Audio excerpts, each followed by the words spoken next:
Muchas gracias. Muchas gracias a todos, a los que me invitaron y a todos los que asistieron. Dar una charla al final de 2 jornadas intensas con charlas magistrales, uno se pregunta, ¿y ahora qué puedo decir? Sobre todo yo dije, bueno, se habló mucho de materia orgánica, se habló mucho de cultivo de servicios, se habló mucho de economía. De agua se habló poco, dije, esta es la mía. Y me vienen a poner a Rosalía, que lo único que supo hacer es hablar de agua. Pero te agradezco mucho porque me abriste el camino, Rosalía.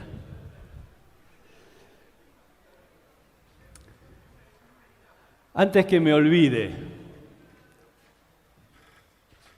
me gustaría que si me olvido algo de esto me lo hagan acordar. Canjear agua por carbono es la ley de la vida. El suelo no tiene que descansar. La gota de lluvia debe quedarse en el mismo lugar donde cayó. La única agua que se va del campo, que es rentable y que es sustentable, es el agua que se va por transpiración. Todas las demás salidas de agua del campo son no rentables y no sustentables. Todos los procesos naturales, todos los procesos de la naturaleza requieren tiempo para poder expresarse. Por lo tanto, hay que respetarlos. Finalmente, en la agricultura no hay recetas, solo estrategias.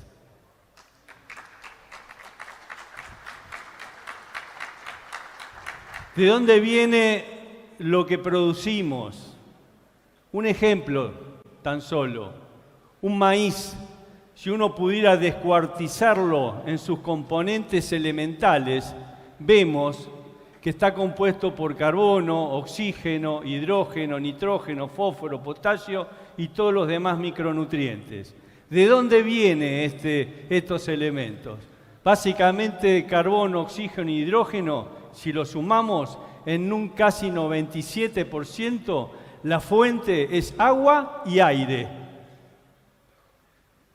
Lo que viene del suelo, o sea, los macro y los micronutrientes ocupan aproximadamente un 3%, o sea que cuando nosotros cosechamos y dejamos todo lo demás en el suelo, eso vino prácticamente en su totalidad del agua y del aire. Ayer, Eduardo, creo, si no me falla la memoria, nos explicaba un poquito cuáles son las materias primas que necesitamos para una buena cosecha. Por ejemplo, 10.000 kilos de maíz, 5.000 kilos de trigo, 6.000 kilos de soja, lo que sea. Y nos hablaba de que hay potencialidades de producción que dependen básicamente de la radiación, de la temperatura,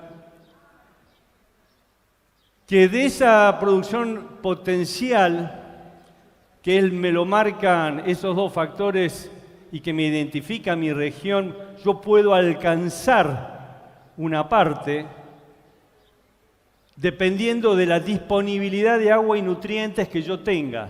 Y finalmente lo que me llevo en el camión depende de los factores reductores. ¿Por qué es importante esto que nos dijo ayer Eduardo? Fundamentalmente para saber cuáles son las limitantes, las causas que me generan las brechas. A mí no me interesa tanto saber el número de la brecha, sino la causa que la produce, y de eso vamos a hablar. Y otra cosa, si la potencialidad de la producción depende de la radiación, ustedes saben que nosotros somos parte de eso. Toda nuestra vida en esta biosfera deriva de la energía que recibimos del sol, que la almacenamos en alguna forma, en una planta, en un animal, en nosotros mismos. Es toda energía almacenada, energía del sol almacenada. Por eso que es uno de los principales componentes de la potencialidad, la radiación que viene del Sol. Pero, en términos de producción primaria, para poder captar esa energía, ¿qué necesito? Necesito una antena verde que me capte esa energía. Y para fabricar esa antena verde, necesito agua. Ahora se los voy a explicar por qué. Todos lo sabemos, simplemente se lo voy a recordar. Pero fíjense antes esto. Cuando hablamos de que necesitamos agua para producir, es así.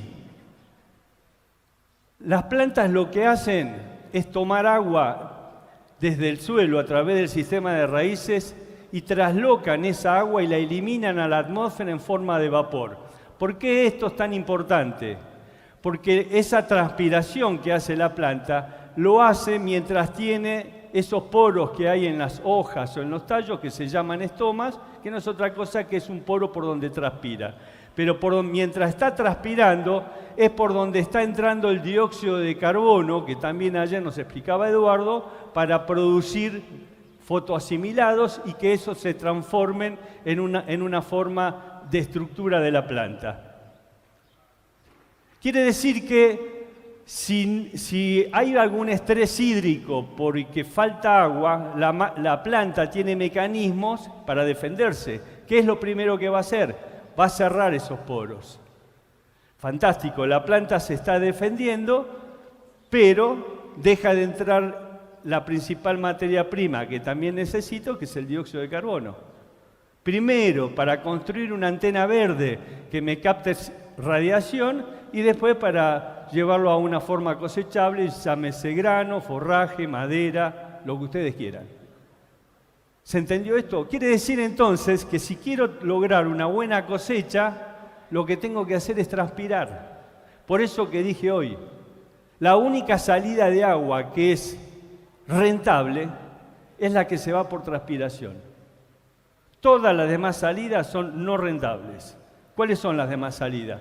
El agua que se va por evaporación, el agua que se va por escurrimiento, el agua que se va por percolación. Entonces viene la pregunta, si queremos sacar una buena cosecha, por ejemplo, 10.000 kilos de maíz, o si les gusta, 5.000 kilos de trigo, otro tanto de soja. ¿Cuánta agua necesito para lograr esa cosecha? Hay dos tipos de eficiencia, una que viene con la especie y con la genética de la planta. Así, por ejemplo, un cultivo de maíz, por cada milímetro de agua que consume durante todo su ciclo, puede producir alrededor de entre 15 y 20 y pico kilos de grano por hectárea. En el caso, lo mismo, algo parecido al sorgo, son plantas de un metabolismo que son muy eficientes en la transformación de agua por carbono, mientras que una soja, que es otro tipo de metabolismo, por cada milímetro de agua puede producir alrededor de casi la mitad, 8 o 9 kilos. El trigo fue muy bien mejorado y hoy con la genética que se dispone también son metabolismos parecidos a la de la soja, pero tiene una alta eficiencia de alrededor de 15 kilos por milímetro. Quiere decir que si yo necesito sacar o quiero sacar 10.000 kilos de maíz o 5.000 kilos de soja, hagan la cuenta de 3 y se van a dar cuenta que van a estar necesitando alrededor de entre 500 y 600 milímetros de agua durante todo el ciclo, desde que lo cosechan, desde que lo siembran hasta que lo cosechan. Agua que el cultivo está evapotranspirando. ¿Está claro esto? ¿Por qué dije entre 500 y 700? ¿Por qué no te pones de acuerdo, Rodolfo? Porque no es lo mismo cultivar en Paraguay, cultivar, como nos explicó recién Rosalía, en el oeste de Paraguay, en el este o en Patagonia, en Argentina. Porque las condiciones demandantes de la atmósfera son diferentes, con lo cual es un aspecto muy importante. Acá es donde empezamos a pensar en estrategia y no recetas. Así no fue cuando los argentinos llevamos las recetas de pampa húmeda al norte. Muchos se tuvieron que pegar la vuelta. Ahora, yo los invito a que ustedes hagan una cuenta en casa, en el campo, y relacionen la producción que obtuvieron, el rendimiento que tuvieron de maíz este año o en soja, y divídanlo por la cantidad de lluvia que tuvieron desde que sembraron hasta que cosecharon, y réstenle, si quieren hacerlo más preciso, el agua que les quedó, pero es insignificante, así que con la cuenta que les hago directamente, dividan el rendimiento por la cantidad de lluvia que tuvieron entre la siembra y la cosecha. Y se van a llevar sorpresas, como estas que vemos acá. Cada puntito de esto en distintos cultivos, maíz, trigo, soja, son campos de productores de la zona de Argentina que están más orientadas hacia el Chaco. Zonas entre áridas y semiáridas. Nosotros en Argentina le damos mucha importancia al agua, más allá que siempre uno se refiere, y es bastante conocida, la pampa húmeda. Les aclaro que la Argentina, en su vasto territorio de casi 3 millones de kilómetros cuadrados, el 25% solamente es húmedo y subhúmedo. El otro 75% es árido y semiárido. O sea, Argentina es un país más árido y semiárido que húmedo. Por eso el factor agua es central. Fíjense ustedes que acá estamos analizando el rendimiento que tuvieron estos productores en función de la cantidad de agua que tuvieron en ese periodo de cultivo. Les voy a poner algún ejemplo porque de allá ustedes no ven, pero por ejemplo en maíz, este productor con 600 milímetros le rindió el cultivo más de 8.000 kilos, pero este otro productor no llegó a 2.000. Preguntamos, ¿y por qué, che? Si a uno con 600 hizo casi 8.000 kilos, el otro no llegó a 2.000. Lo mismo podríamos dar ejemplos en trigo y lo mismo en soja. Por ejemplo, en soja este con 600 milímetros hizo 2.000 kilos y este hizo casi 4.000. La pregunta, ¿y por qué? Entonces empezamos, y porque la genética, y porque la maleza, y porque el tipo de suelo, y porque sembramos tarde, y por qué, y por qué, y por qué. Por eso nos va tan bien a los argentinos, ¿no? Porque nosotros nunca tenemos la culpa siempre la tiene el depende. Yo siempre digo que la agricultura, la agronomía, es el arte de manejar el depende, sobre todo cuando no sabemos.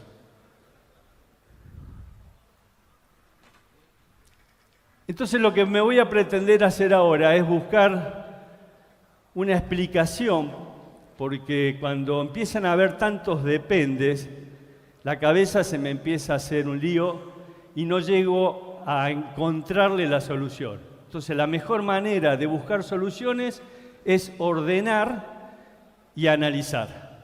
Lo dijo hoy el amigo, el doctor Calegari, cuando dijo la primera imagen que puso, que fue diagnóstico.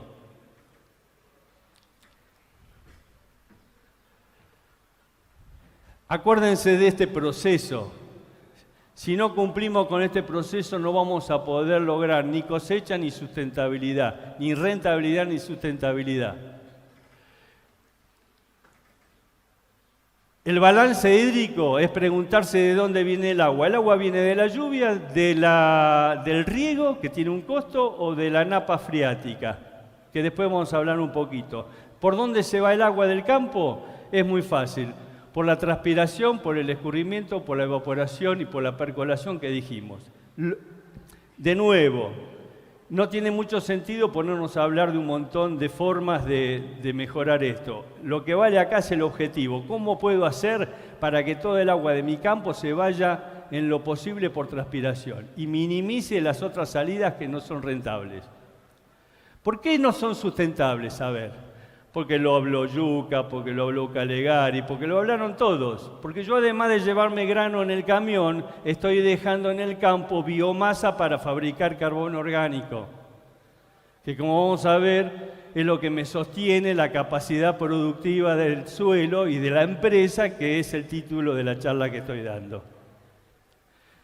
Entonces, una forma de entender esto es, una vez un colega, un amigo español, un físico, me obsequió un libro que se llamaba Los caminos del agua. Y eso me abrió la cabeza para poder entender todos estos dependes. ¿Cuál es el primer paso en los caminos de agua de un sistema de producción? Si estamos diciendo que la planta va a tener que sacar el agua desde el suelo a través de su sistema de raíces, lo primero que tengo que hacer es almacenarla. Ahí es donde entramos a entender que un suelo no es otra cosa que un silo de agua. No es solamente lo que me llueve, es lo que me llueve más todo lo que tengo almacenado en el suelo. Pero para almacenar, yo lo que necesito primero es capturarla, la lluvia, y meterla adentro. Entonces, la pregunta es, ¿toda el agua que me llovió la pude capturar y meterla dentro del suelo que quede almacenada? Seguramente que no. Ahí voy a tener una eficiencia de captación y almacenaje. ¿De qué depende? Eso es lo que tenemos que responder. Ahora lo vamos a hacer rápidamente, pero primero quiero hacerles el planteo global. Esa agua que quedó adentro del suelo almacenada es la que vamos a tener que utilizar en el proceso de evapotranspiración, sobre todo transpiración por parte de la planta. Pregunto de nuevo, ¿toda el agua que yo logré almacenar es utilizada por la planta en el proceso de transpiración? Seguramente que no. ¿Y eso de qué depende? Finalmente, esa agua que estoy evapotranspirando, la voy a tener que convertir, transformar en, como dijimos, fotoasimilados y en un producto, primero que me capte, que me genere una antena verde para captar energía solar y después para cosechar lo que yo quiero, grano, forraje, madera, fruta, lo que sea. De nuevo, toda el agua que yo utilicé en el proceso de transpiración se transformó concomitantemente en esa biomasa. Seguramente que no. ¿Y eso de qué depende? Bueno, vamos a ver si podemos contestar estas tres preguntas que son básicas. La primera, la captura y almacenaje del agua. Entendamos lo siguiente. Dijeron en estos días que el valor del suelo está arriba. Ese es el valor de la puerta de entrada al suelo. Totalmente de acuerdo con lo que dijeron. Pero la capacidad de un suelo, el índice de productividad del suelo, es eso más todo lo que está abajo. ¿Qué es todo lo que está abajo? Es todo hasta donde pueden llegar las raíces. Una raíz de maíz puede alcanzar los 2 metros, lo mismo que una raíz de soja. Lo mismo que una raíz de girasol, ni que hablar de las perennes. Con lo cual mi suelo no termina en los primeros 20, 30, 40 centímetros. Mi suelo llega hasta donde llegan las raíces. Y ese es el silo de agua, porque no es lo mismo almacenar agua en 50 centímetros que almacenar agua en 2 metros.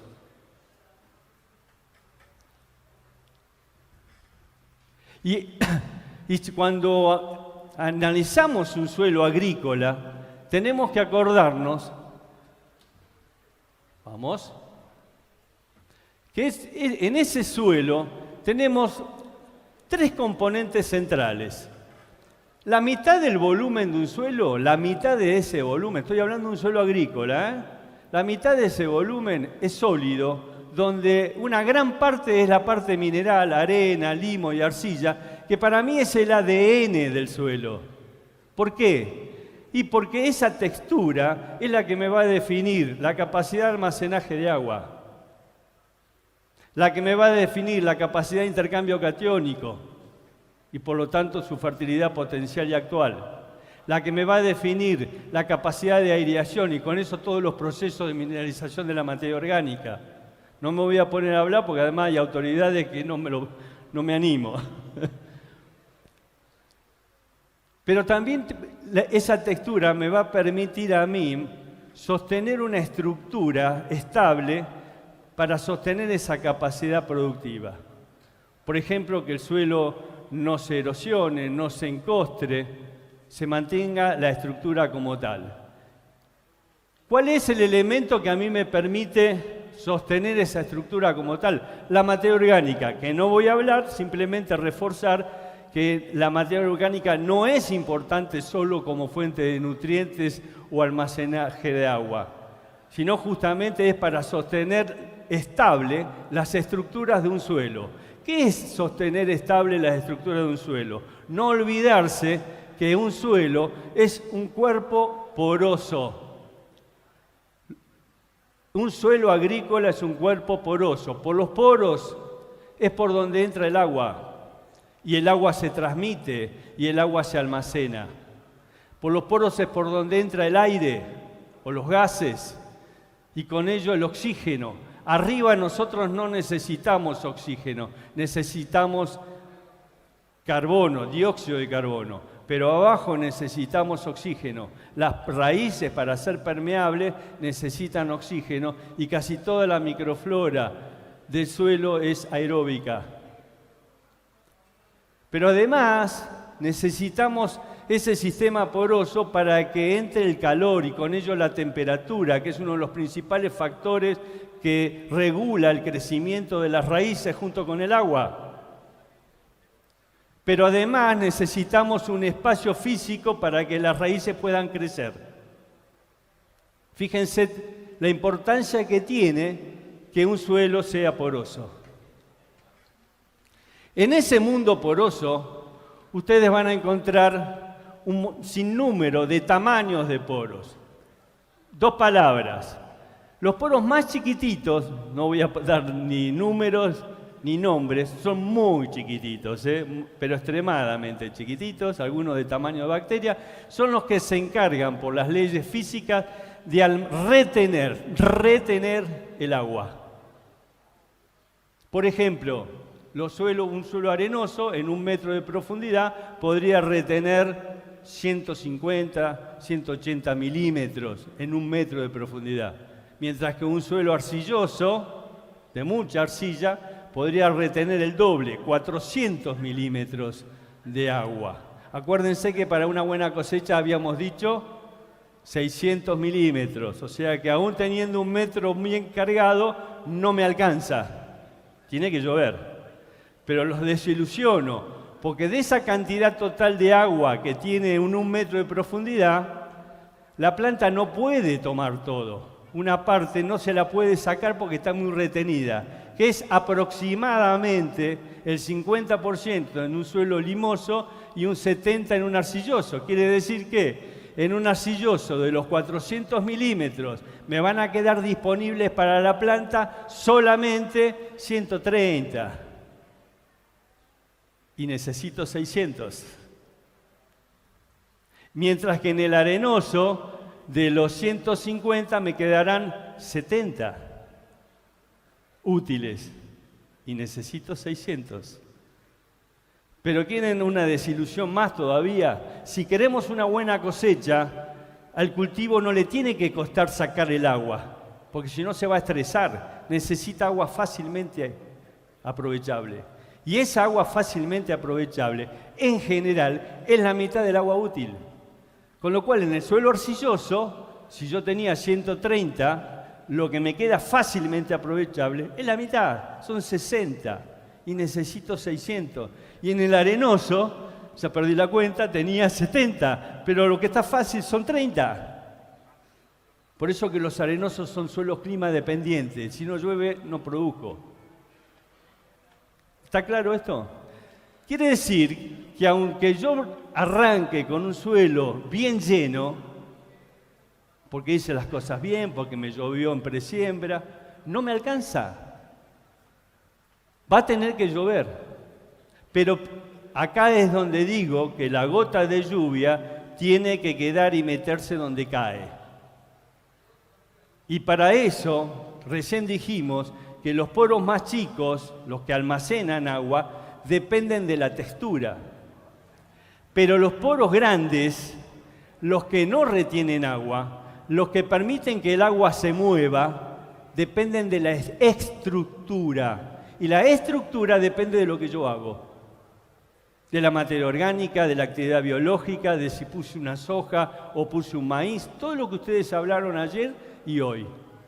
Por eso que lo que ven en esta imagen de Kestel, ustedes ven acá todo un entramado de poros, donde tienen poros que son como autopistas biológicas y otros poros más chiquititos donde el agua se mueve menos. Pero es fundamental esas autopistas cargadas de sustancias orgánicas para que el agua se mueva rápidamente, entre y se almacene. Eso depende de nosotros.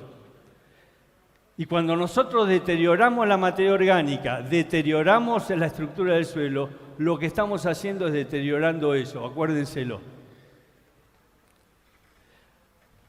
Ejemplos. Esto es acá cerquita, del otro lado del río, en Salta. Lo traje estamos casi vecinos. Un suelo de monte, un suelo que ya tenía 10 años de agricultura. Los procesos de deterioro con los sistemas que estamos llevando adelante en estos ambientes tan hostiles del norte argentino, de Paraguay, son muy acelerados. Fíjense, ¿qué les voy a contar con todo lo que ustedes dijeron estos días? Materia orgánica, relación entre materia orgánica y densidad del suelo, o compactación, pero no es compactación, es densificación. A medida, esto es un trabajo que hicimos con mucho muestreo en esa zona, hay una relación muy estrecha entre la materia orgánica y la densificación. Por supuesto que es muy cambiante según la textura, si son suelos arenosos, suelos arcillosos o limosos. Pero justamente, y esto es lo que quiero destacar, que fíjense que en estos ambientes tan hostiles, franco-limosos, ¿por qué digo franco-limoso? Porque en general cuando hay arcillas, las arcillas son estructuras mucho más fuertes que las arenas. A ningún alfarero se le va a ocurrir hacer una maceta con arena. Y si ustedes van a la playa y se ponen a jugar a hacer un castillo, van a tener que mojarla la arena para que no se les derrumba. Cuando se secó, se derrumbó todo, quedó toda la arena suelta. Mientras que una maceta de arcilla, si ustedes la tiran al piso, se va a romper en pedazos, pero jamás van a poder separar una arcilla de otra. Por eso que el deterioro va de la mano también con el tipo de textura que tenemos. Y lo que estamos viendo acá es justamente esa caída de la materia orgánica, aumenta la densidad del suelo. Lo que quiero que noten ustedes, para que abran los ojos, fíjense, esto es en el año prístino, digámoslo, y ya a los 10 años tenemos aumentos de densidades que van de 1.1 a 1.2 a 1.4, 1.5. Me dice, ¿me están hablando? ¿En qué me estás hablando, Rodolfo? Vamos a ver un ejemplo. Que tenga una densidad de 1.2 gramos por centímetro cúbico. Si uno hace las cuentas, no vamos a entrar en detalle, ese suelo va a tener una porosidad total del 50%, o sea, la mitad, lo que dijimos hoy. La mitad de un suelo agrícola debería tener el 50% de poros. De ese volumen total, el 24, 25, a veces el 30% son poros grandes. Por eso que si voy a medir la infiltración abajo del monte, el agua se chupa enseguida. Pero fíjense qué pasa cuando llevo la densidad, aumento un solo punto, de 1.2 lo llevé a 1.3. La porosidad grande bajó del 24 al 16%. Y fíjense si sigo densificando el suelo y lo llevo a 1.5, la porosidad macro, la grande, bajó a un 3%.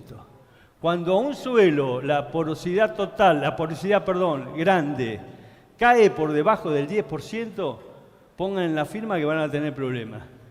Problemas de infiltración en primer lugar, problemas de enraizamiento, problemas de denitrificación, porque cuando les llueva mucho se va a quedar sin aire, el nitrato pasa a nitrito y se pierde. Y acuérdense de esto, cuando densificamos un suelo, lo hacemos a expensa de los poros más grandes. En estos 2 días no escuché hablar, se me escapó si no lo escuché, o me habré levantado al baño, no sé, del tránsito de la maquinaria. El tránsito de la maquinaria, ustedes agarran un anillito, pónganle agua donde está la huella y donde está la huella, que se van a sorprender. Es uno de los principales factores de la caída de la infiltración de los lotes. Imagínense en la figura que vimos hoy cómo sería. Lo que hacemos densificando un suelo es esto. Acá lo veo también cuando recorremos algunos campos, en Argentina se ve mucho. Esto está ligado a una formación de estructuras laminares. En general las partículas del suelo no son esferas, sino son platos que cuando le sacamos la materia orgánica con agua empiezan a reordenarse y se forman naturalmente estructuras laminares. O sea que lo que hicimos fue, los poros que antes estaban así, ahora están así. Entonces el agua, en lugar de moverse así, se tiene que mover así. Y no entra. Entonces, ¿qué pasa? Fíjense, densificamos un suelo, se derrumba la macroporosidad. Mucho más grave en suelos arcillosos y limosos que en los arenosos. ¿Qué pasa con la tasa de infiltración? Y fíjense, se derrumba. De nuevo seguimos, en poco tiempo, podía haber tenido 300, 200 milímetros por hora, pasamos a tener 30, 40, 10 milímetros por hora. Pongo esto para acordármelo yo.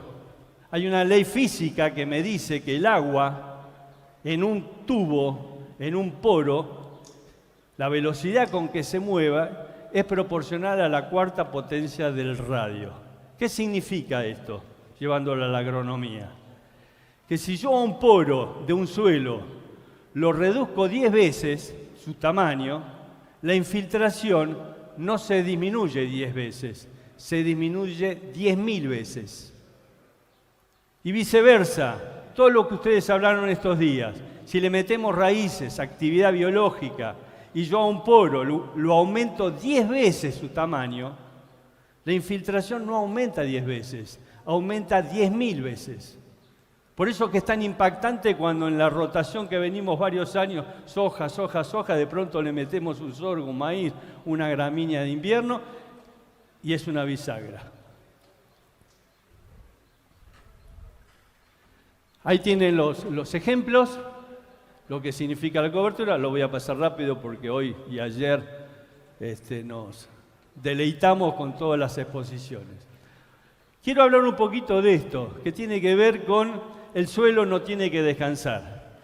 De chiquito me enseñaron en la facultad que el suelo tenía que descansar, el famoso barbecho. Era una receta. Había que cosechar, pasar el arrastra, el arado de reja, otra arrastra, otra arrastra, otra arrastra. Le decías al productor, ¿qué tal? ¿Cómo le va, don Ramón? Bien, ¿eh? No, ingeniero, espérese que todavía no está terminado, te decía. Una plancha. Y estaba descansando el suelo. Nosotros en el Chaco empezamos a medir en el año 2000 esto de almacenar agua en el barbecho. Nos estamos olvidando que en estas regiones, entre que cosecho una soja, voy a hablar por la Argentina, en el Chaco, que cosechamos en mayo, y la próxima soja la voy a sembrar a partir del 10 de diciembre, entonces hago un barbecho para juntar agua. barbecho largo. Pero me olvido que en ese periodo tengo 600, 700 milímetros de demanda atmosférica. Entonces el agua que yo tenía almacenada, que pude haber almacenado en marzo, abril, cuando tengo un poco de balance positivo, la pierdo. Empezamos a medir eso y nunca la eficiencia del barbecho nos superó el 20% en este tipo de planteos. ¿Qué significa esto?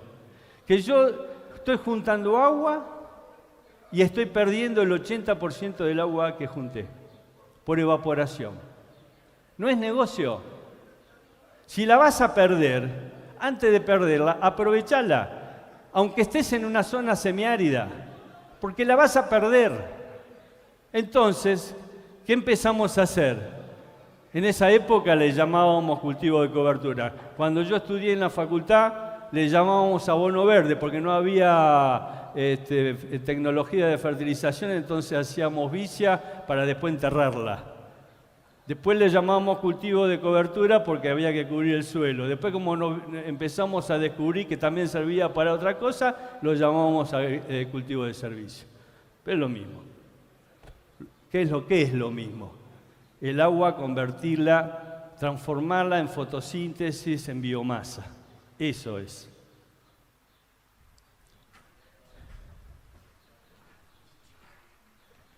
Pero no solamente es que se me va agua. Yo tengo ahí un pulso de descomposición porque no tengo nada que esté capturando energía solar. La energía solar la estoy capturando para descomponer, no para componer. ¿Se entiende lo que digo, no es cierto? Entonces, en ese periodo estoy descomponiendo. Estoy perdiendo agua, estoy perdiendo dióxido de carbono.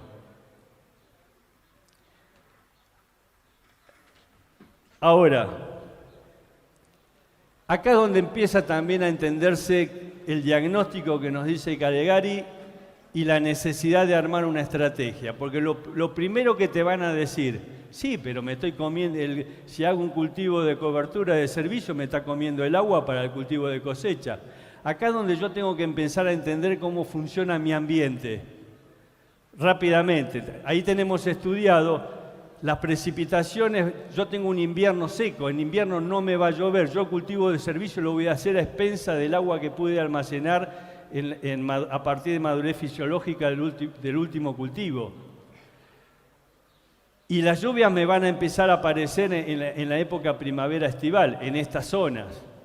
Con lo cual tengo que empezar a hablar de estadística. Esto es hablar de cuál es la probabilidad de que a mí me llueva una determinada cantidad de agua entre tal fecha y tal fecha. Y en función de eso yo manejo el sistema. ¿Se entiende? Entonces, yo sé que poniendo un cultivo de servicio en ese periodo de barbecho, me va a consumir agua. Primero, ¿cuánta agua me va a consumir?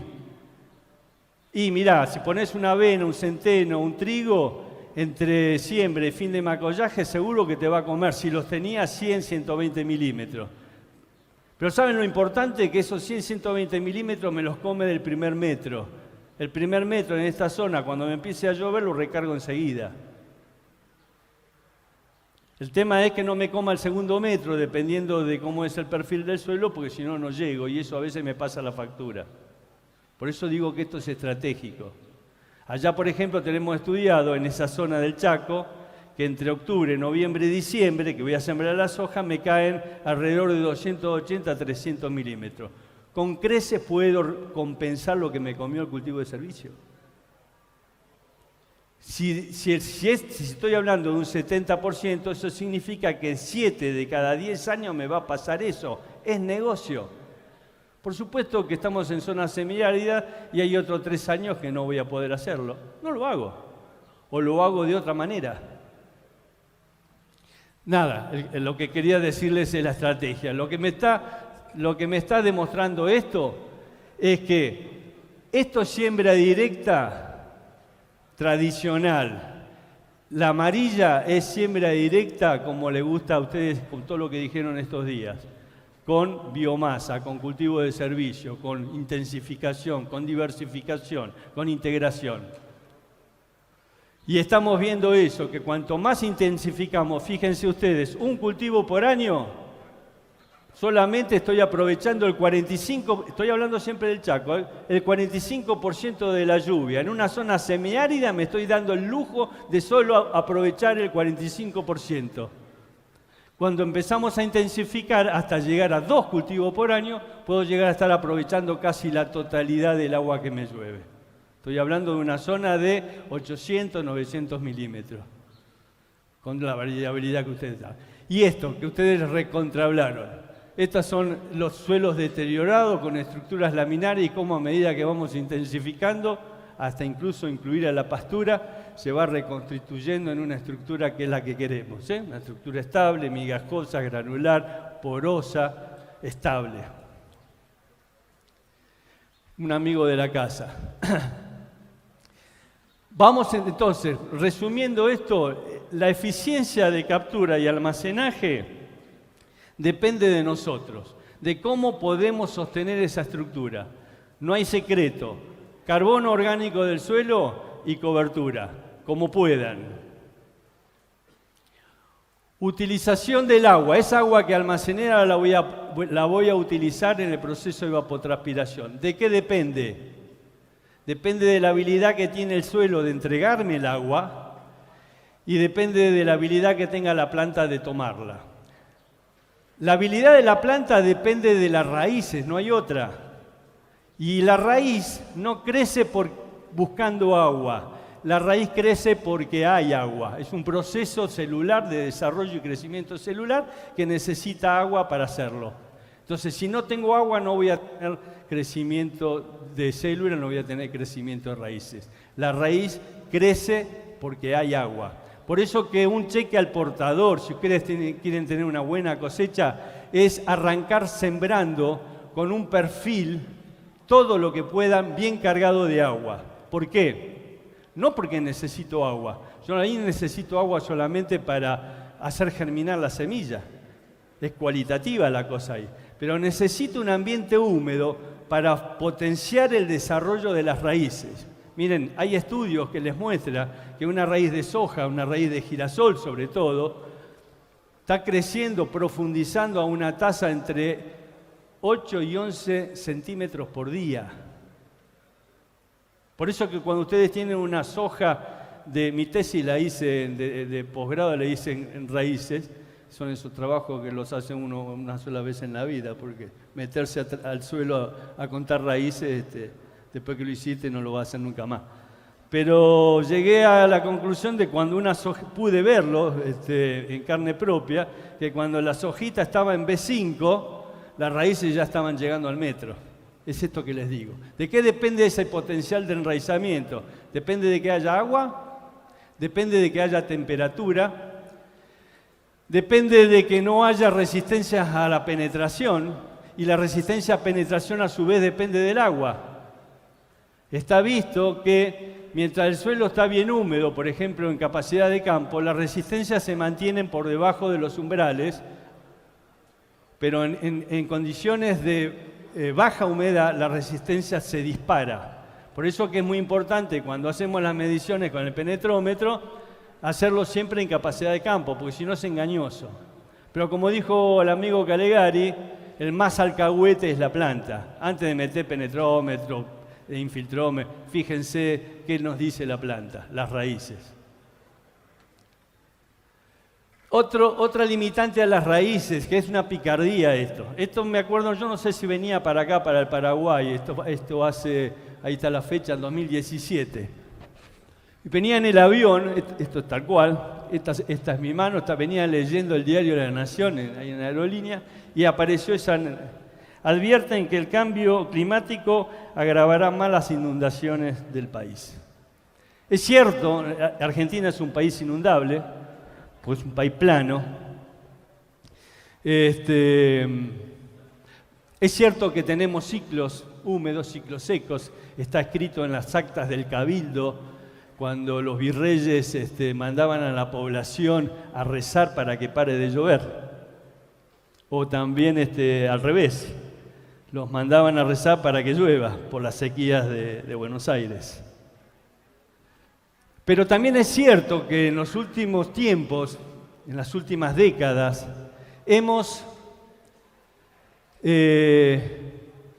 hecho que las napas ascendieran a pesar de que las lluvias promedios se mantuvieron. Esto es en la provincia, un estudio de la provincia de Córdoba, donde nos muestra que los promedios de las precipitaciones interanuales se mantienen.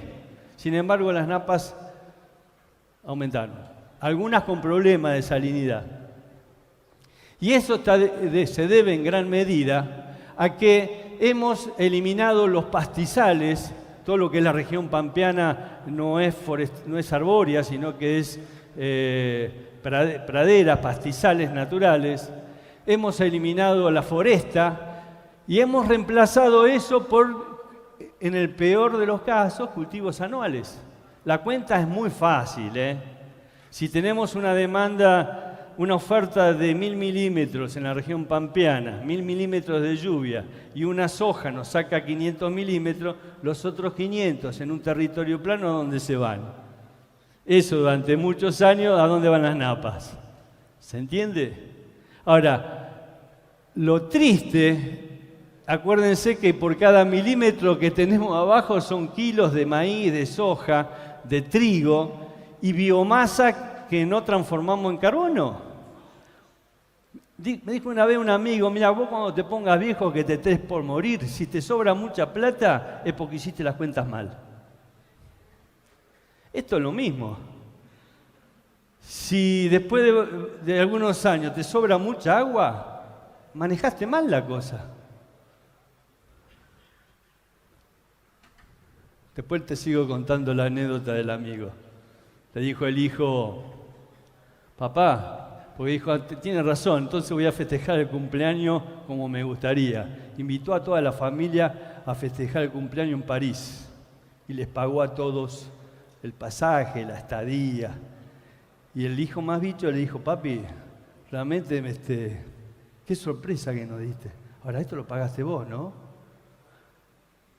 No, esto es parte de tu herencia, dice.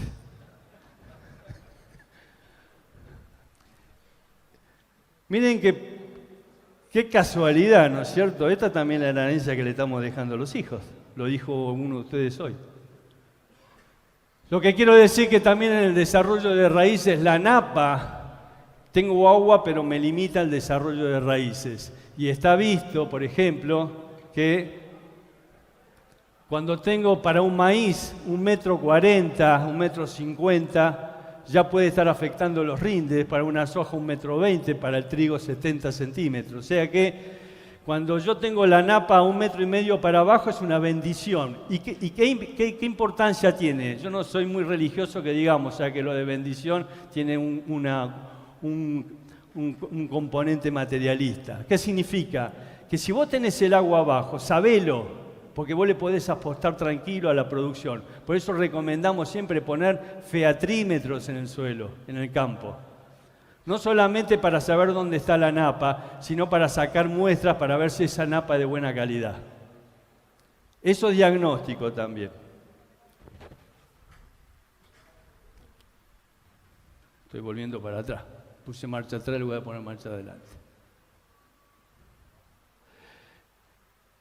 Dijimos que la habilidad para sacar agua es la habilidad de la planta que necesitamos que la raíz se exprese. Esto que estoy diciendo.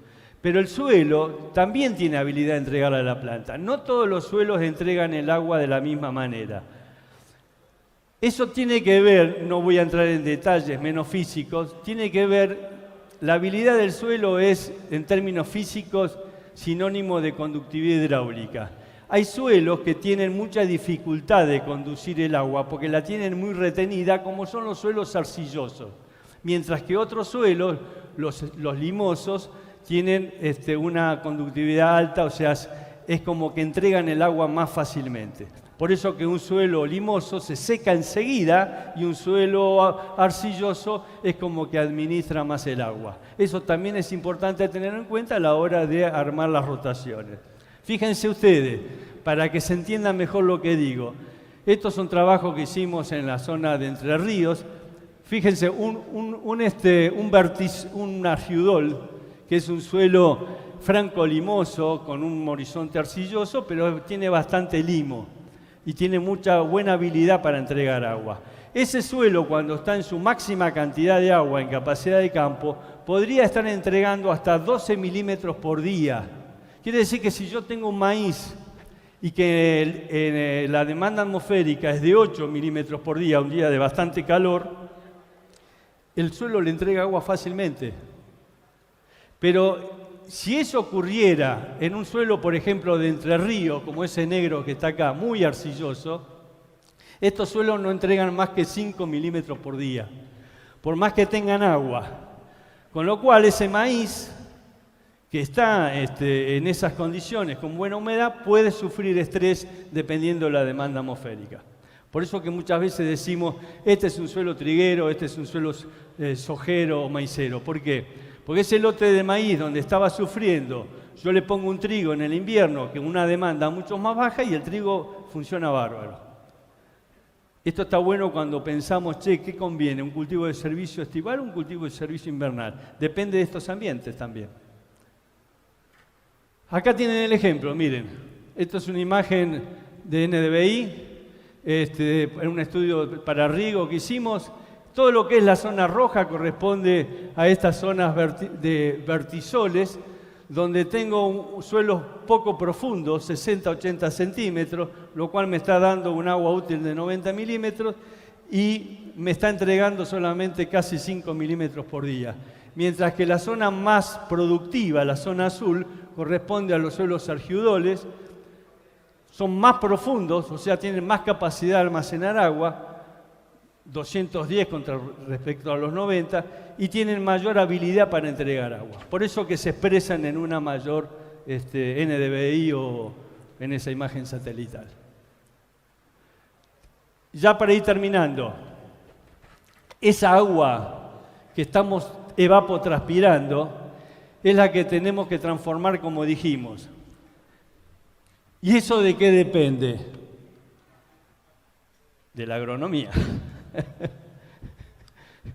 Es como nosotros vamos a gestionar,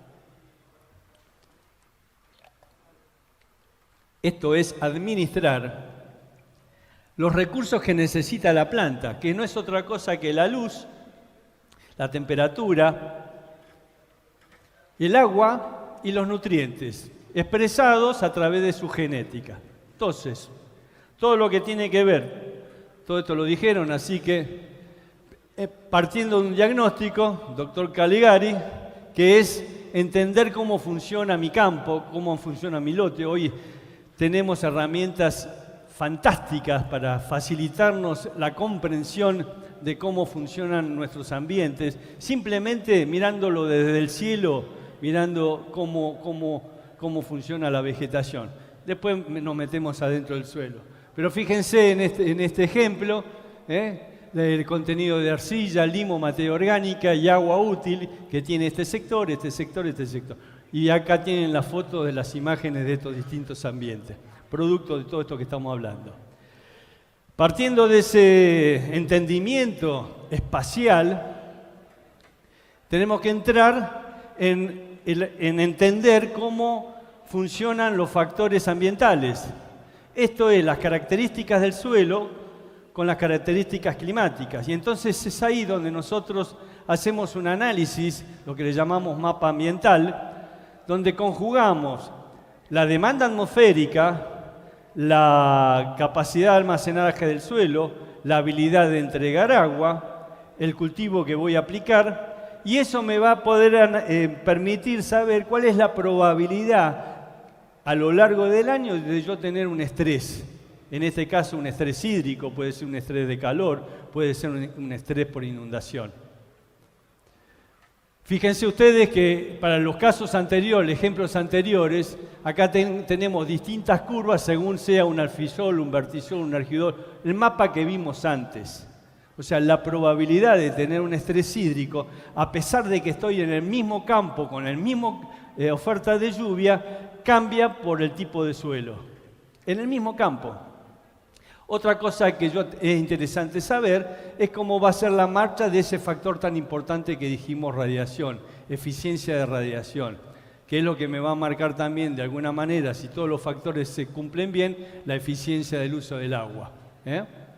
Y acá tenemos algunos ejemplos para maíz, para trigo, para soja, en el caso de la provincia de Corrientes, que sería el equivalente al paraguayo oriental.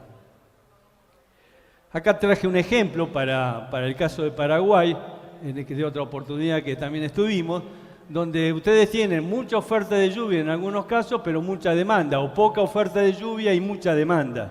Entonces, esos aspectos hay que tenerlos en cuenta. Traje este ejemplo. Tenemos suelos en este ejemplo también con distintas texturas, por lo tanto con distintas capacidades de almacenaje, fíjense, de 90 a 140 milímetros en estos ejemplos. Cuando pongo todo eso en la licuadora y me dice, por ejemplo, que este suelo arenoso tengo esta probabilidad de estrés hídrico y este suelo franco-limoso tengo esta otra probabilidad, mucho menor. En base a eso es que yo después voy a armar mi rompecabezas de cómo voy a intensificar, cómo voy a rotar, qué especies voy a elegir, qué genética voy a elegir, qué ciclos de madurez, etcétera, etcétera. No hay tiempo para explicar la agronomía en 5 minutos. Entonces, resumiendo, genética, fecha de siembra, arreglo espacial, nutrición, manejo integrado de plagas, malezas, enfermedades, cobertura, todo lo que nos dijo ayer Eduardo de los factores que hacen a la potencialidad y al rendimiento alcanzable. Que me perdone el yuca, lo traje nada más que como ejemplo, doctor, después de la charla magistral suya, pero lo que estamos viendo ahí en el Chaco es que los cálculos que hicimos, que cuando desmontamos hay mucho carbono liviano, ahí la emisión de carbono a la atmósfera nos da alrededor de 1.500 kilos de carbono por hectárea año, que obviamente la curva después se va achatando. Más o menos a los 15 años estamos teniendo pérdida de 700 kilos de carbono por hectárea año, pero lo triste es que con una soja por año solamente puedo estar metiéndole 400, o sea que no hay forma de hacer sustentabilidad de esta manera, no hay forma. O sea, yo humildemente sostengo que en estos ambientes hacer agricultura continua, menos con un cultivo por año, no es sustentable. Entonces tenemos que apuntar a esto. Y estas son imágenes del Chaco, no son de pampa húmeda. Intensificar. ¿Esto qué significa? El suelo no tiene que descansar. No es intensificación de insumos, es intensificación de procesos biológicos. Diversificación e integración de actividades. Voy a ir más rápido porque ya tengo que terminar. Estos son simplemente algunos resultados para que la cosa no quede en planteos teóricos que estamos obteniendo con los productores, donde vemos que esa intensificación se traduce en una eficiencia de captura y almacenamiento de agua, por lo tanto en una mejor productividad del agua, que es lo que buscamos. Las fotos son imágenes de muchas que ustedes también mostraron ahí, y que podemos ir hacia un balance neutro, digamos, en la medida que intensificamos, aunque nos cuesta muchísimo, porque en definitiva con agricultura lo que hacemos son pulsos de construcción de carbono y pulsos de descomposición, según los ambientes.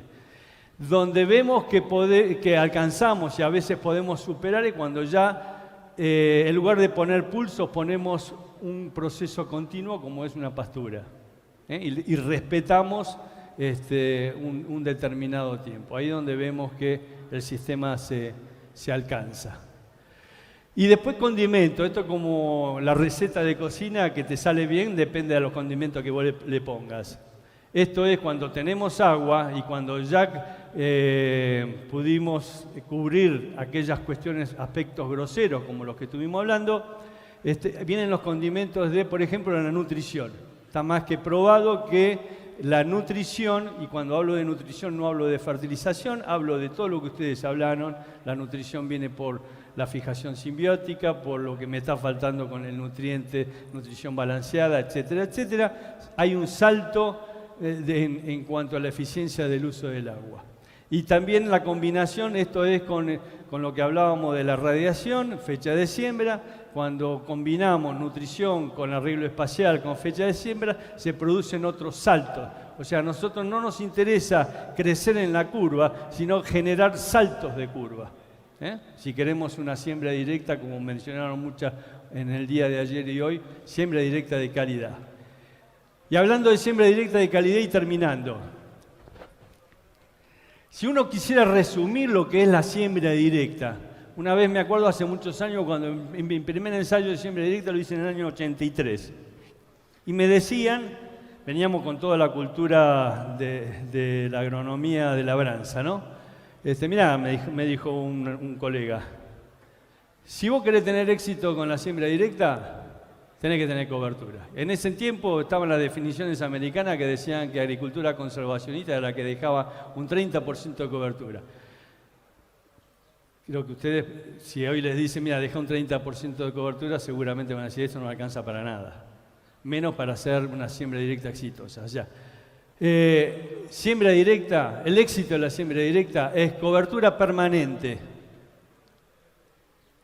Es la no remoción del suelo, o la mínima, exagerada mínima remoción del suelo, el tren de siembra. Y la actividad biológica. Si no, lo que estamos haciendo es sembrar directamente. Eso va a impactar directa e indirectamente en el carbono orgánico en el suelo, tanto en la dinámica como en la distribución. Estoy resumiendo lo que ustedes dijeron, en la estructura del suelo, en todo lo que es el sistema poroso, que hoy me explayé un poquito más, y todo lo que tiene que ver con los procesos biológicos. Y eso impacta, termina generando un mejor balance de la radiación y la temperatura en el sistema del cultivo, un mejor balance del agua y un mejor balance de nutrientes. ¿Por qué pongo esto? Cuando me invitó Fepacidias, me puse a leer qué significaba Fepacidias con un poco de detalle, y es lo que justamente, no sé si lo pensaron cuando lo escribieron, pero es justamente la Federación Paraguaya de Siembra Directa para una agricultura sustentable. No es la siembra directa per se la agricultura sustentable, es la siembra directa para la agricultura sustentable. Según mi lectura, me hace falta mucho más para llegar a la agricultura sustentable a partir de la siembra directa. ¿Qué significa esto que estoy diciendo? Que hay una enorme diferencia entre lo que nosotros llamamos agricultura tradicional, incluyendo a la siembra directa, de lo que es esa agricultura sustentable. Que me gustó lo que algunos empezaron a decir acá, agricultura inteligente. Porque la palabra sustentable está tan vapuleada que pierde fuerza. Pero me gustó lo de la agricultura inteligente. ¿Cuál es la diferencia en todo? Si me permiten, voy a cambiar agricultura sustentable o sostenible por agricultura inteligente. ¿Cuál es la diferencia, díganme, entre una agricultura tradicional y una agricultura inteligente? Yo les digo la mía. Que la agricultura tradicional, que tiene 10.000 años, desde que el hombre empezó a domesticar las plantas, ¿qué hizo el hombre? Modificar el ambiente, fundamentalmente el suelo, para que la genética que colocaba en la tierra expresara su potencial de producción, su potencial de rendimiento. Le fue bárbaro, pero hoy estamos cosechando muchos problemas, que lo sabemos. Repito, una agricultura tradicional, con distintos nombres, de labranza, lo que quieran, incluso con siembra directa, lo que hace el hombre es modificar el ambiente, fundamentalmente el suelo, para que la genética exprese su potencial de producción. Una agricultura inteligente, señores y señoras, señoritas, Es todo lo contrario. Es como el hombre va a adaptar a la planta y a la tecnología para cada ambiente. De tal manera que sea el ambiente el que exprese el potencial de producción con el mínimo disturbio. Eso es agricultura inteligente. ¿Por qué inteligente? Porque hay otra gran diferencia, que la agricultura tradicional se basó en tecnologías de insumos. Una vez me dijo un colega, mira Rodolfo, lamentablemente, pensando en nuestro país, como dije hoy, es el 8º país del planeta en tamaño, con una diversidad climática y edáfica enorme, y me dijo un colega, algo que yo dije, una definición muy dura, pero dentro de esa variabilidad hacemos 4 cultivos con 20 bidones. Eso no es agricultura inteligente. La agricultura tradicional se basó en tecnología de insumos. Una tecnología inteligente se basa en tecnologías de procesos. Y la tecnología de proceso amerita conocimiento. Por suerte el conocimiento no paró nunca y hoy la generación de conocimiento es exponencial. Con lo cual, adquirir todo el conocimiento que hoy se genera humanamente es imposible. Entonces, nuestro desafío no está en tener ese conocimiento, sino en cómo lo gestionamos. Y eso es profesionalismo. Y el profesionalismo no es título universitario, es saber hacer bien las cosas. Entonces, lo que tenemos que, para facilitarnos el camino, es pensar en los procesos naturales, en la naturaleza, donde hay un equilibrio entre lo que se produce a partir de la fotosíntesis, lo que se consume y lo que se descompone. Si lo que se consume y descompone supera lo que se produce, el sistema se degrada. Nuestro desafío está en cómo pensar de mantener ese equilibrio.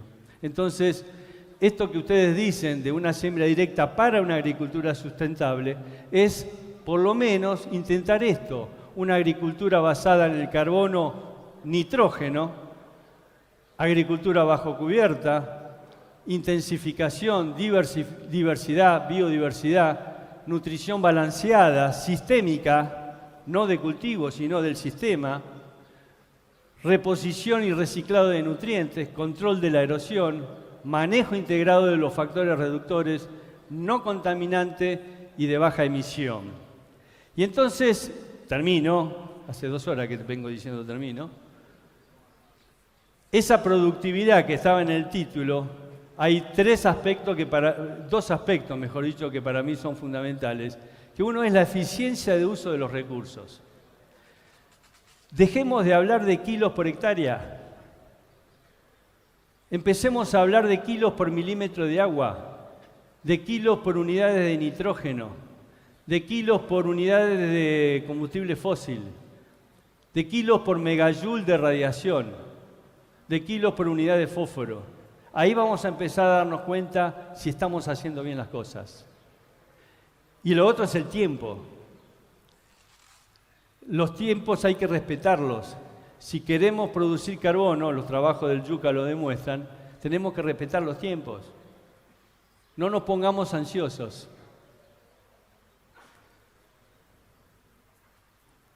Y entonces, es necesario seguir invirtiendo esfuerzos para generar más conocimiento sobre las interrelaciones del sistema productivo. Lo digo con mucho orgullo. Empecé mis actividades de transmitir a los 17 años y eso quizás me llenó la vida. Y estoy convencido de que hay que seguir generando conocimiento, pero mucho más convencido de que hay que meterle muchos esfuerzos en transmitir esos conocimientos, en educar y en concientizar. Y esto lo digo con mucho sentimiento, por lo que está pasando y por lo que no sabemos que va a pasar. O tomamos conciencia y obramos en consecuencia, o puede pasar que vamos a tener que quedarnos esperando a que la necesidad nos duela. Muchísimas gracias.